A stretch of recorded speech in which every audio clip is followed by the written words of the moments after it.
Hi, everybody. So this is our very first genre lesson.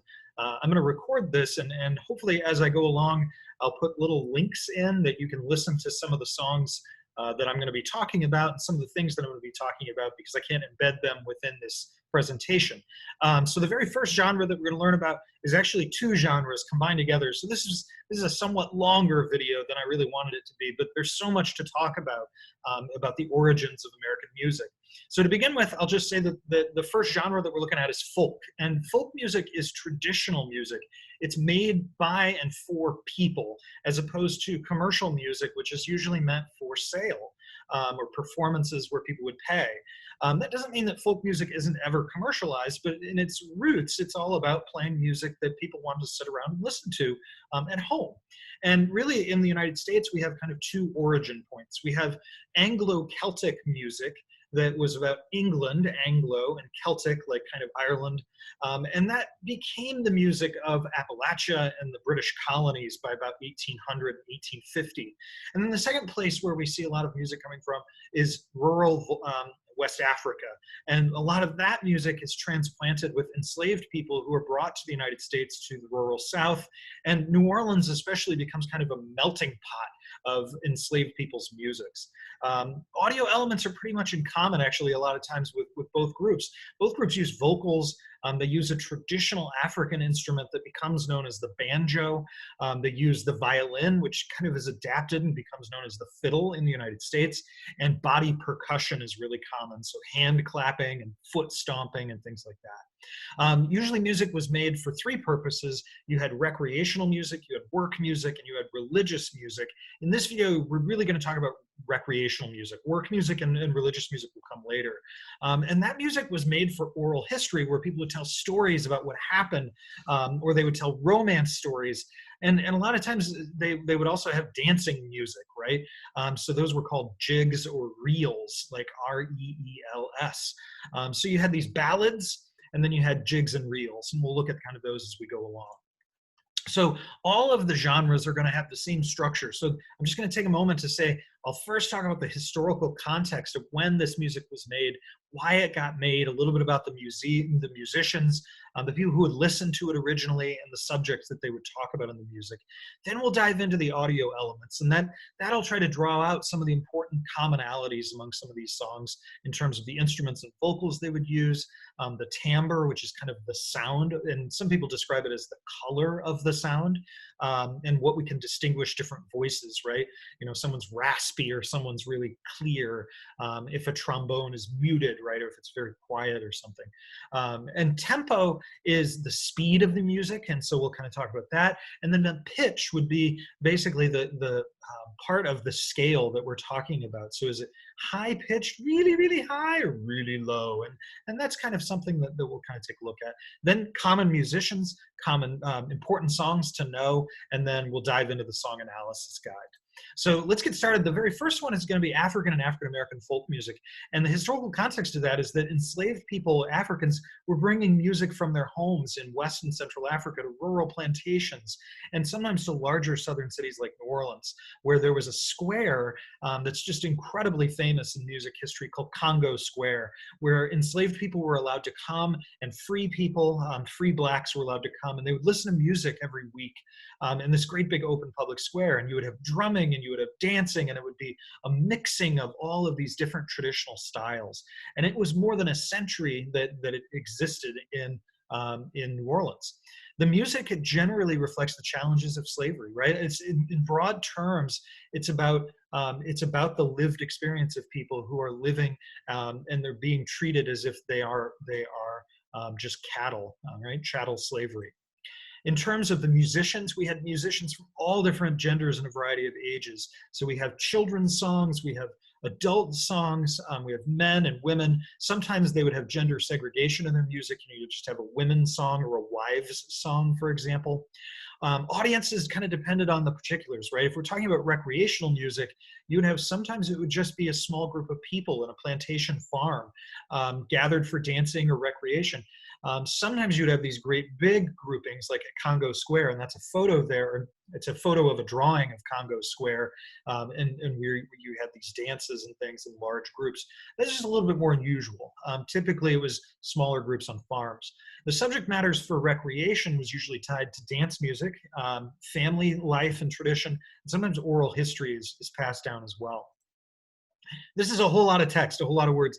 I think it would be useful to pause and read it if you have the time. But I really just wanted to draw one little clip out of this, and this is from Stephen Lewis, who works at the National Museum of American History, and he wrote that African American influences are so fundamental to American music that there would be no American music without them.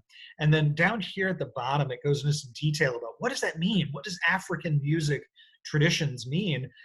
It's a lot of times it's blue notes, which are notes that are kind of bent just a little bit, and call and response. And we'll give you examples later of blue notes. Call and response, which we'll have an example of in this presentation as well.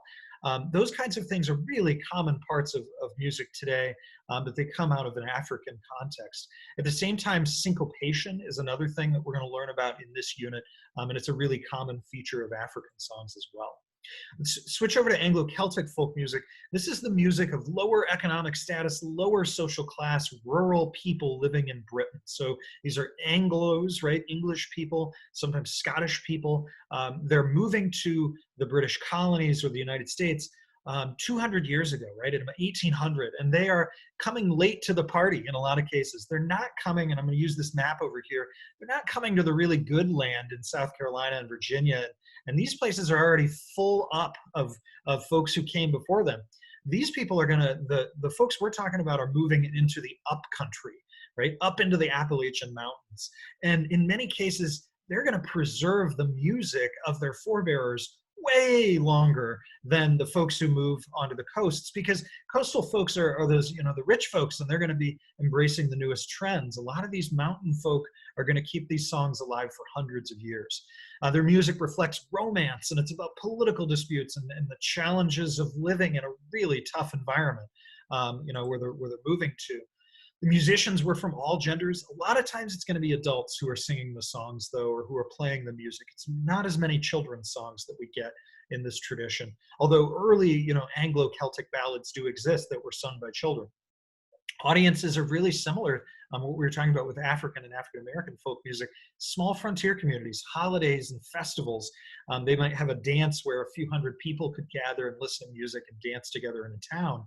But towns are pretty few and far between on the frontier. So a lot of this music is being made by families on their front porch just to sit around and listen, you know, and watch the sun go down, right? This is how they would relax.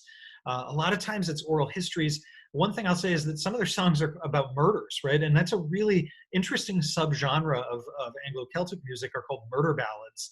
And they tell the story of a really gruesome murder. So we'll give you an example later.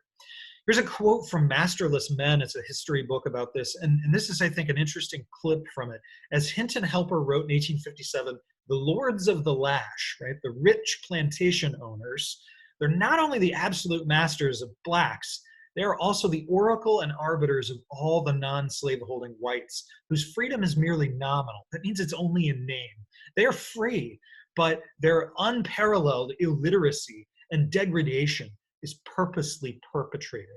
In other words, these people who are living in the upcountry, they were being treated, right, as lower class people, and in many cases, they're being subject to the same kinds of criminal justice system that's abusive and that's designed to keep people poor and underfoot, in many cases similarly to the way blacks are treated. Impoverished whites' lack of whiteness is mentioned by both visitors to and residents of the South. So that's the second kind of group that we're going to be listening to. Here's a painting showing the Jolly Flatboatman, actually, by George Caleb Bingham, 1846. And it's a pretty famous painting. It shows sailors in the Ohio Valley playing a fiddle, and then this fellow over here is playing an improvised percussion instrument, and you got a dancer here in the middle. And I wanted to kind of zoom in and show you here. He's got his little pan, right? And you know, they look like they're having a good time. This guy up here is dancing up a storm. Now, this video, I'm not going to play this now. But I am going to put the little link up here in the top.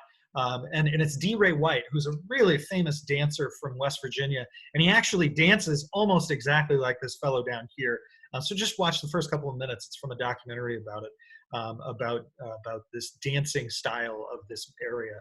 There's also a second documentary about his family, which is just a total crazy trip, but I digress. So now, we're going to talk about the audio elements, switch gears a little bit. And there's a lot of words up here. I'm going to try to pull apart what's really important here. In terms of instruments and vocals, right? African folk music often had group vocals. It was pretty common, actually. Solo music is less common.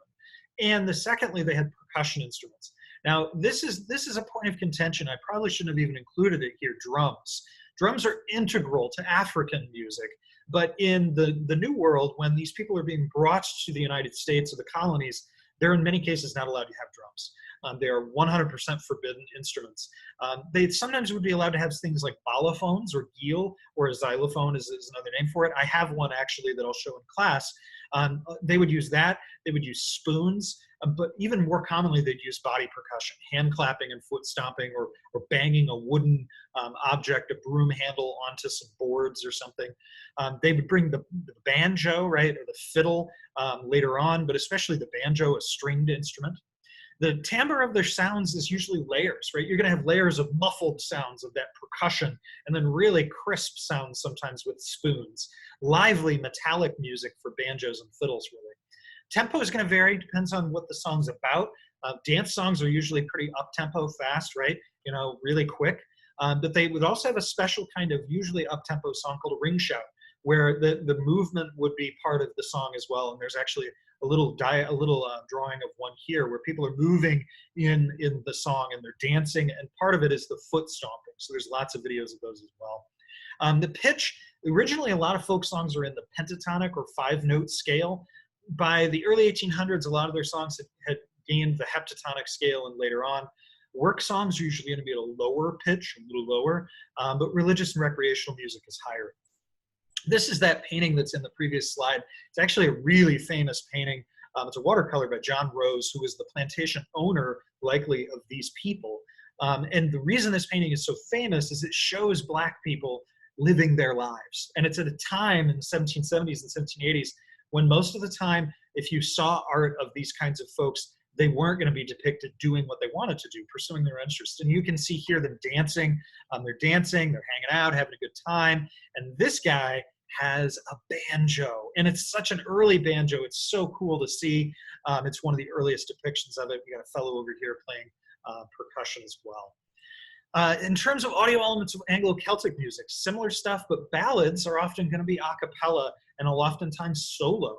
Usually the ballads have a solo, either a cappella singer, or they're going to be playing one musical instrument, a dulcimer, which is that instrument there, a banjo, a fiddle, a mandolin, which is what this fellow has. It's kind of a smaller guitar, or even the guitar, which is something that's adopted as well. Reels are almost always going to have at least one person playing the fiddle, or they're playing something for the rhythm. The timbre is going to vary quite a bit. The tempo is usually as similar to what we talked about, up tempo for dance reels, slower for ballads. We'll get some examples there. And interestingly, a similar story about, folk music a lot of times originally starts with that pentatonic 5-note scale, and then later on gains more notes that we know of today. African and African-American folk musicians, right? And here's where kind of we talk for a second. Most of the early folk artists we don't know who they were. There are quite a few noted Black musicians from that era, and these three gentlemen in particular, Joseph Boulogne, Francis Johnson, and George Bridgetower, they were composers of classical music or band and concert music, kind of highbrow stuff, if you will. We don't know who the original folk artists in many cases were. There are some modern folk artists, and here's a slide with these folks on them. This is Rhiannon Giddens. She was the lead singer in a band called the Carolina Chocolate Drops. This is Don Flemons, who plays the banjo. This is Layla McCullough. I don't have a photo of the McIntosh County Shouters, but they're actually kind of almost a traditional throwback group, but they sing the songs of ring shouts. Amethyst Kaya here, and I just love this photo of her, right? She's staring off in the distance. She's just phenomenal, and she's a guitarist where she plays a ton of different historic and modern instruments. So. Anglo-Celtic folk musicians, a similar story, but we actually know more of some of the folk artists, the original folks working in tradition. We don't know who they were from the early 1800s, but we do know some of these folks because these folks, there were people called song catchers who would go around and basically vacuum up music that they could find in about 1900, the turn of the last century. And they would record people when they could. And in many cases, these folks were people who had lived in the mountains for decades and were just playing the music that their grandparents had taught them. So we have people like Jean Ritchie here. She died just a few years ago. Dillard Chandler, which is this fella down here with the cowboy hat and the jukebox. Lee Sexton is over here with the banjo, and Doug Wallen here with his fiddle, and he's got a whole bunch of family members as well. I don't think I have a photo of Roscoe Holcomb. Clifton Hicks is this guy, a young fella. He plays modern instruments. I'll link to him as well, so that you can kind of get a feel for him. He explains the great history of the banjo and how of its African roots and how it became part of kind of the traditional Anglo-Celtic music. So it's an interesting story, right? That instrument is an African instrument that gets adopted by Anglo-Celtic folks. Here's some music. So I'm not going to play these songs in this, but 3 songs that I think you ought to check out. Snowden's Jig, which is sometimes called the Genuine Negro Jig. And it actually is called that because it was written by a group, a black music group called the Snowden family. And they wrote the song because they published songs in the 1840s and 1850s, and they even called it a genuine Negro jig. And it's a dance song, so there's no vocals, but boy, has it got a good beat to it. I really hope you enjoy it. The Snowden family has got a really interesting story as well, if you get a chance to look that up. McIntosh County Shouters are a shout group. They do ring shouts. They are traditional to a T. They almost kind of were just discovered by Smithsonian folks and some other folk artists, recording folks. This is Hold the Baby, and it's a ring shout song about raising kids. It's just sung for dancing and having a good time. And you'll hear body percussion in there as well. There's good stomping beat. Black Betty is a really pretty well-known song because of actually a rock group that recorded it later on. This version is an early one recorded by James Baker and some gentlemen in a Texas prison. They were imprisoned there. So it's totally a cappella vocals. There's some research about what the song is even about. It might be about guns, so that might be what Black Betty is, or it might be about drinking. That was a pretty common name for getting really drunk, was being hit by Black Betty was meant you really got drunk.